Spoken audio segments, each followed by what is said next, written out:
नागपूर जिल्ह्यातील पारशिवनी तालुक्यात भाजप नेत्यानं सेवानिवृत्त शिक्षक आणि त्याच्या मुलाला कारनं धडक देत जीवे मारण्याचा प्रयत्न केल्याचा गंभीर आरोप करण्यात आलाय। या प्रकरणी कन्हान पोलीस ठाण्यात गुन्हा दाखल करण्यात आला असून परिसरात राजकीय वातावरण तापलं आहे। नागपूर जिल्ह्यातील कन्हान पोलीस स्टेशन हद्दीत ही धक्कादायक घटना घडली। सेवानिवृत्त शिक्षक रामू महादेव गिरे आणि भाजप युवा मोर्चाचे जिल्हा उपाध्यक्ष उमेश कुंभलकर यांच्यात स्थानिक पातळीवरील काही कारणावरून वाद सुरू होता। या वादातून दोन्ही कुटुंबांमध्ये आधी मारहाणीची घटना घडल्याची माहिती समोर आली होती। त्यानंतर रामू गिरे हे आपल्या मुलासोबत मोटरसायकलनं कन्हान पोलीस ठाण्यात तक्रार देण्यासाठी जात असताना नाका क्रमांक 7 जवळ त्यांच्या दुचाकीला स्विफ्ट कारने जोरदार धडक दिल्याचा आरोप करण्यात आला। या अपघातात वडील आणि मुलगा गंभीर जखमी झाले असून मोटरसायकल कारमध्ये अडकून काही अंतरापर्यंत फरफटत गेल्याचेही आरोप करण्यात आले। दरम्यान भाजप नेते उमेश कुंभलकर यांच्या कुटुंबियांनी हे सर्व आरोप फेटाळून लावले आहेत।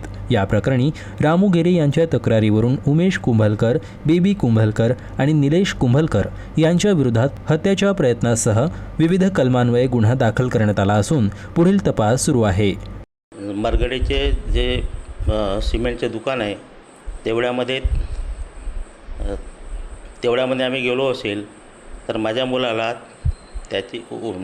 तिचा जो लहान मुलगा होता उमेश कुंभलकर ह्या कार घेऊन येताना दिसला।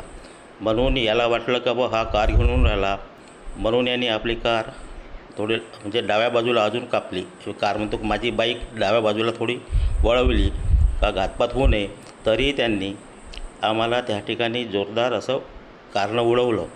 कारनं उडवल्यानंतर आम्हाला अचानक असा धक्का बसला, त्यामुळे आम्ही दोघेही वर उडलो, म्हणजे फेकल्या जाऊन खाली आपटलो। ये सप्लायर का दुकान है, सीमेंट की गाड़ी वहाँ पे क्या खड़ी थी, ये इधर से टर्न हुआ और इधर से जा रहा, इसको क्या मालूम उसने कट मारा तो इसकी गाड़ी स्पीड में थी तो वो गिर गया रोड पे, और दूसरे ने एक आदमी ने इसके गाड़ी पे ने क्या गोटा मारा, तो इसको लगा कि आज लोग मेरे को मारेंगे, इसने अपनी बचाव के लिए वो गाड़ी स्पीड से पुलिस स्टेशन लेके चला गया। त्यांनी मारण्याचा प्रयत्न केला आणि त्यांना आम्हाला पूर्णपणे जीवच मारायचं होतं।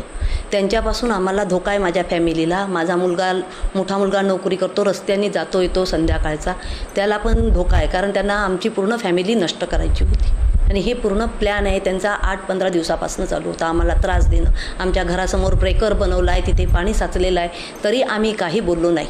खूप त्रास देत आहेत आम्हाला ते, पण आम्ही काही बोललो नाही। पण माझं एवढंच मागणं आहे का माझ्या फॅमिलीला सुरक्षा भेटावी।